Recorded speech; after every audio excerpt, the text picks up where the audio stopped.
Joining us now in studio is Sister Germana Santos, a member of the community of the Daughters of St. Paul, who we are big fans of, by the way. And serving as the delegate for religious in the Archdiocese of Boston. Sister, thanks so much for being with us. Thank you. It's my pleasure. Thank you. So tell us about your assignments before you took on this new responsibility for the Daughters. How long do we have here? Oh my goodness, that many? You had that many? That many. So I have been very fortunate to, well, I lived in Boston for many, many years in our Jamaica Plain convent and worked there both as novice director and the director for the junior sisters. So I worked a lot in formation with our younger sisters. But my last two assignments were overseas. I was in Rome for 4 years. Again, it's a good place to be, by the way. Oh my goodness, it really is. I love Rome. It really is. Being at the center of Christendom and in the city where the Pope lives. And also in England for 3 years as a superior there. So I've been very fortunate. And here you are now. Yes. And delegate for religious vocations and so it's the delegate for religious in the Archdiocese of Boston, which means being like the liaison between the cardinal and the religious communities. Oh. And it's a wonderful ministry, and I am so fortunate to have been invited by Cardinal Sean O'Malley to carry out this assignment.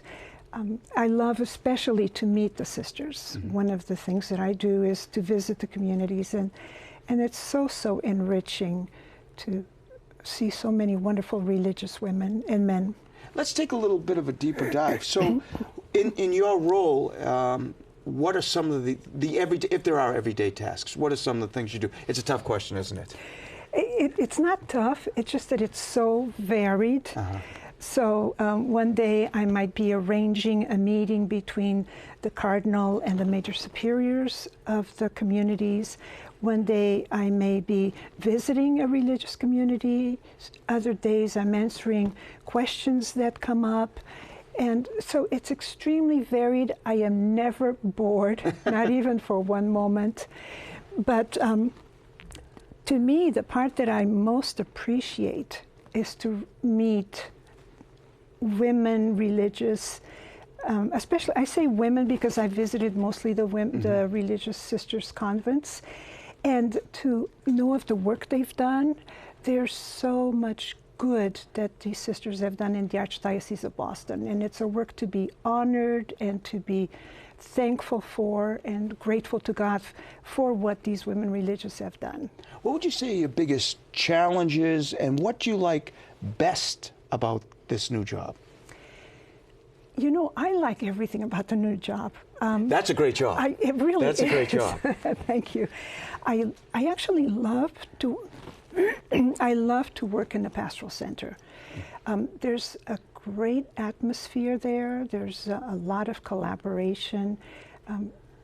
We have the chapel. We're encouraged to go to Mass, which we already do as sisters. It really is, really is.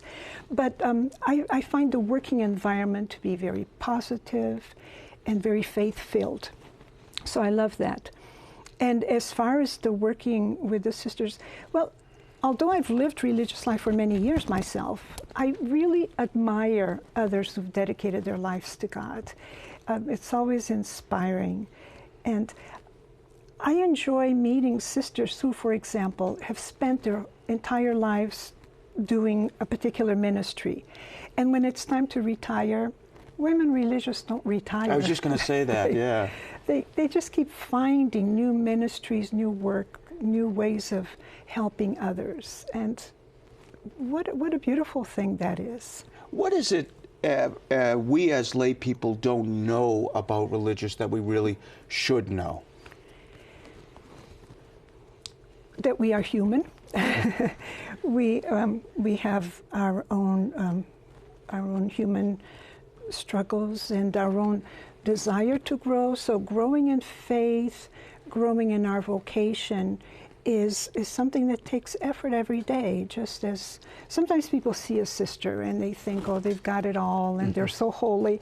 But the work of holiness happens day by day. It's allowing Jesus to be to live in us. It's, as St. Paul says, to be conformed to the image of the Son.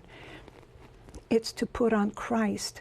And that means a daily life of discipline, of prayer, but also of much joy and a lot of serenity, a lot of charity. It's a life of joy. And I think people see that, but perhaps they don't see the daily work that it takes. Well, there's a lot that goes on behind the scenes. Yes, right. You know what I always notice too, when people I speak with or I see it in person, when somebody meets a sister, it seems to make them happy.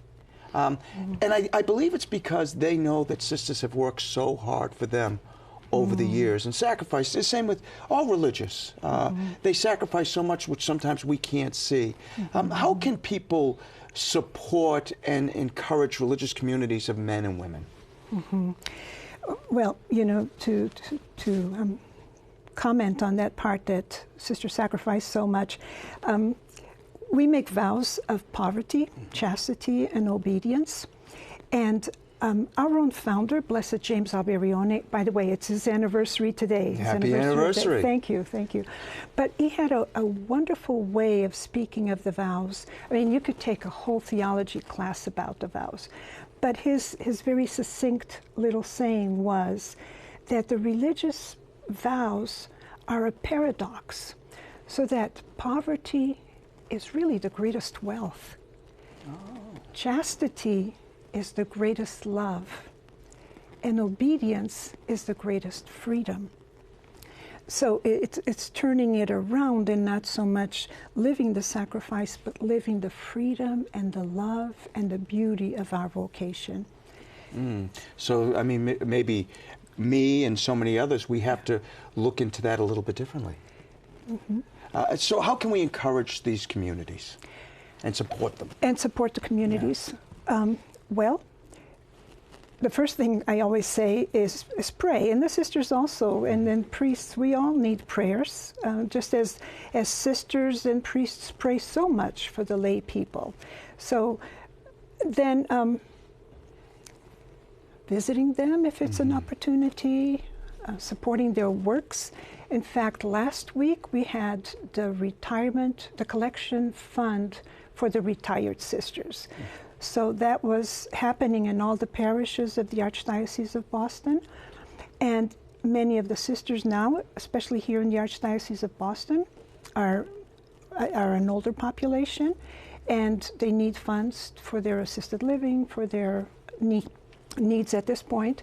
And so one of the ways could be to support the retirement fund. Well, Sister, it's been a pleasure. Thank you for all you do. Best of luck in your new position. They're lucky to have you.